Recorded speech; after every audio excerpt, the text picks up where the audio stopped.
Hi everyone, welcome to digital GK classes. तो आप सभी को एक बहुत इंपॉर्टेंट इन्फॉर्मेशन बतानी है कि आयोग जो है यहाँ पर आप देख सकते हो प्रतीक्षा सूची वेटिंग लिस्ट करेगा तैयार, क्योंकि इस पे सबसे ज्यादा क्वेश्चन है कि मान लो किसी का जो है 9 से 10 में हो गया, 11 से 12 में हो गया, 1 to 5 में, और उसका चयन एक जगह पे होगा, तो बाकी की जो सीट है उसकी भी जो है वेटिंग लिस्ट आनी चाहिए ताकि बाकी के जो अभ्यर्थी हैं उनका हो जाए। वहीं पर मैं आपको बताने वाली हूं कि आप 1 to 5 में आपका चयन हो चुका है तो आपके पास कौन से इंपॉर्टेंट डॉक्यूमेंट्स होने चाहिए, किस जिले में जो है आपकी काउंसलिंग होनी है, ये सारी चीजें आपको मेरे चैनल पे बताया जाएगा। तो प्लीज ये पूरा वीडियो देखिएगा, यहां से आपको सारी जानकारी मिलेगी।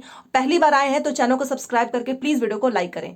सबसे पहले मैं आपको यहां पर दिखाने वाली हूं कि सभी वर्गों की प्रतीक्षा सूची भी करेगा तैयार, समय पर रिजल्ट जारी कर आयोग ने रचा इतिहास, फर्जीवाड़ा करने वाले अभ्यर्थियों को कामयाबी नहीं मिलेगी।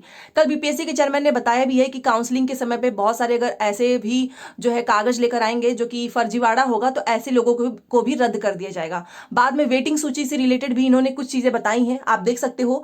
बीपीएससी ने रिजल्ट तो जारी कर दिया है। आयोग के सचिव रवि भूषण ने बताया कि आयोग की ओर से रिजल्ट का वेटिंग लिस्ट भी तैयार किया जाएगा। वेटिंग लिस्ट का मतलब कि मान लो जितने लोगों का हुआ है उसमें से कुछ अगर बाहर हो जाते हैं और जितनी सीट खाली रह जाती है तो उस पर भी कुछ लोगों का चयन हो जाएगा। वेटिंग लिस्ट मतलब कि हम लोग तैयार रखेंगे। और डीवी के समय पे जो ये इन्फॉर्मेशन निकल कर आ रही है ना कि एक अभ्यर्थी का 3-3 जगह पे हो चुका है, तो ऐसे लोगों को भी यहां पर मौका मिल जाएगा। जो लोग अभी जिनका नाम नहीं आया है तो उनकी वेटिंग लिस्ट भी तैयार हो रही है, आप देख सकते हो। सरकार से जैसा ही आदेश प्राप्त होगा उसी आधार पर निर्णय लिया जाएगा। ऐसा इस वजह से किया गया है कि कई अभ्यर्थी माध्यमिक उच्च माध्यमिक दोनों में सफल हुए हैं, अभी मैंने आपको बताया ना। ऐसे में कई अभ्यर्थी किसी एक में योगदान करेंगे। मान लो इनका 1 to 5 में भी अगर हो चुका है तो ये तो उच्च माध्यमिक में चले जाएंगे, तो वो तो सीट खाली रह जाएगी ना। तो सीट खाली रख के क्या फायदा है, इससे बेटर किसी स्टूडेंट्स का हो जाए। तो ऐसी स्थिति में प्रतीक्षा सूची वाले उम्मीदवारों को मौका दिया जा सकता है। इसके लिए सरकार से दिशा निर्देश जो है प्राप्त करना होगा। उन्होंने बताया कि ईडब्ल्यूएस कोटे में अगर उम्मीदवार नहीं मिलेंगे तो इस सीट को ओपन मानकर दूसरी श्रेणी के उम्मीदवारों को मेधा सूची में डाला जाएगा। आयोग के अध्यक्ष ने साफ तौर पर कहा कि फर्जीवाड़ा करने वाले अभ्यर्थियों को कामयाबी नहीं मिलेगी। आयोग ने जांच के क्रम में 500 अभ्यर्थियों को पकड़ा है और ये सीटेट के आधार पर बीपीएससी की परीक्षा में शामिल हुए, परीक्षा पास भी कर गए, पर आयोग की वेबसाइट पर अब तक प्रमाण पत्र अपलोड नहीं किया गया है। प्रमाण पत्र की जांच के दौरान भी सत्यापन कराने नहीं पहुंचे ऐसे अभ्यर्थियों का रिजल्ट रद्द कर दिया जाएगा, इन पर कार्रवाई भी होगी। बीपीएससी अध्यक्ष ने कहा कि 60 दिनों के अंदर 43 विषयों का रिजल्ट बना लिया, सभी का जिला आवंटन भी तैयार कर लिया। अगले 2 से 3 दिनों में सभी का जो है मतलब ये रिजल्ट के बारे में इंफॉर्मेशन निकल कर आ रही है। और यहाँ पर आप देख सकते हो कि कट ऑफ को लेकर जिन्होंने सवाल उठाए वो भी गलत साबित हुए। बिहार के अभ्यर्थी काफी काबिल हैं, कल आपने सुना होगा बोले थे। इस परीक्षा में हम लोगों ने बड़े पैमाने पर जो है तकनीकी का उपयोग किया, कई फर्जीवाड़ा करने वाले भी पकड़े गए। आयोग के अध्यक्ष ने बताया कि तूफान से किश्ती निकाला है। उन्होंने बताया कि जिस समय से भर्ती परीक्षा की प्रक्रिया शुरू हुई उस समय से कई लोग तरह तरह के आरोप लगाए। ऐसा कोई दिन नहीं था जब कोई इसको रद्द करवाने की कोशिश ना करे। बाकी केस तो चल ही रहा है, बीएड बनाम डीएलएड, और उसके पहले रिजल्ट भी आ चुका है। तो देखो प्रतीक्षा सूची तैयार होनी चाहिए। आप जानते हो वेटिंग लिस्ट तैयार होता है तो अगर मान लो कोई जो है अपना डीवी नहीं कराएगा वो सीट खाली रह जाएगी। खाली रखने से क्या मतलब है। तो वही बीपीएससी के चेयरमैन ने भी बताया कि राज्य सरकार से जैसे ही आदेश आ जाएगा तो हम प्रतीक्षा सूची भी जारी कर देंगे, वेटिंग लिस्ट। ठीक है, अब बात कर लेते हैं 1 to 5 में जिसका चयन हो चुका है तो अब उनको डीवी भी तो कराना होगा ना। तो ये तो पहले आया था, आप जानते हैं सभी विषयों का, बट मैं आपको जो है इंपॉर्टेंट डॉक्यूमेंट्स बताने वाली हूं। साथ में 1 to 5 जनरल विषय का कहां पर होगा, उर्दू का कहां पर होगा, ये भी मैं आपको बताने वाली हूं काउंसलिंग। तो आप देख लीजिए, इस वीडियो को ध्यान से देखिएगा। आपके पास बीपीएससी की जो अध्यापक नियुक्ति परीक्षा 2023 का जो एडमिट कार्ड था ना, उसकी एक आपको स्व अभिप्रमाणित छाया प्रति अपने पास रखना है।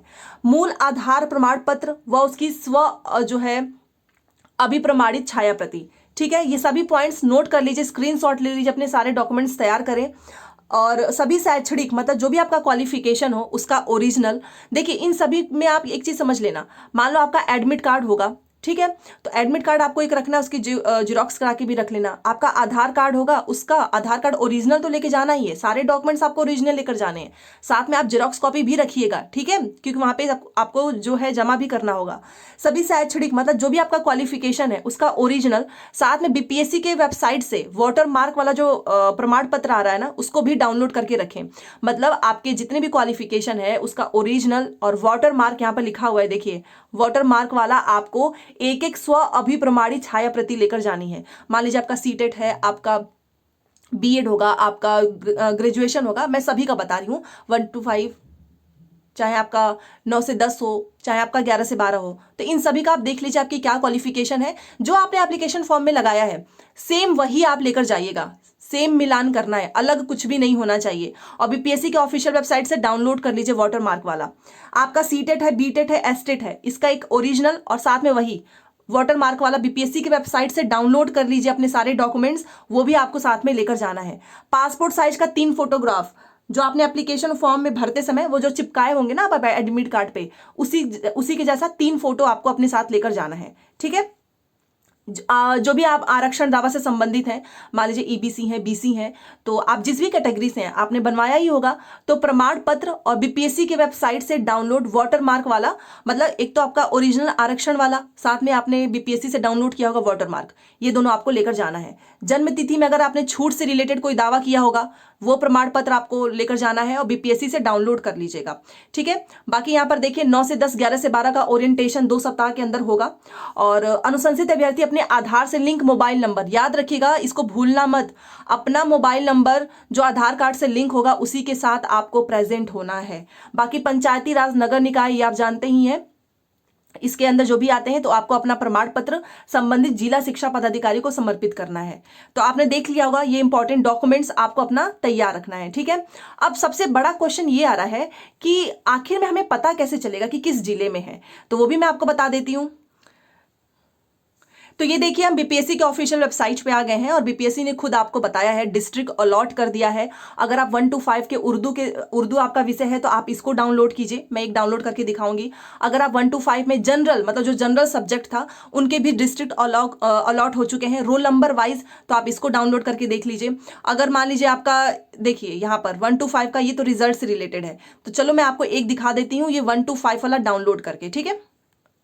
यहां पर देखिए ये मैंने डाउनलोड कर लिया है बीपीएससी विज्ञापन संख्या और विद्यालय अध्यापक नियुक्ति प्रतियोगिता परीक्षा के सफल उम्मीदवारों के लिए जिला आवंटन की औपबंधिक सूची 1 से 5, मतलब 1 to 5 का है ये। तो पहले तो मैंने आपको डॉक्यूमेंट्स बताया, वेटिंग लिस्ट बता दिया, अब मैं आपको बता रही हूँ कि आपका सिलेक्शन हो चुका है, आपका नाम आ चुका है, आपको कैसे पता चलेगा कि आपका किस जिले में होना है। तो यहाँ पर इन्होंने लिखा है 18 को प्रकाशित परीक्षा फल के आधार पर 1 to 5 के जनरल विषय के अंतर्गत सफल घोषित उम्मीदवारों द्वारा ऑनलाइन आवेदन में भरी गई अधिमानता के आधार पर आपको आवंटित जिला निम्नवत है। मतलब जो 3 जिले का आपने चयन किया है ना, उसी में से एक जिला आपको इसमें मिला हुआ है। तो आप समझ सकते हो ये जिला आवंटन है। चलो मैं एक बार आपको दिखाती हूँ।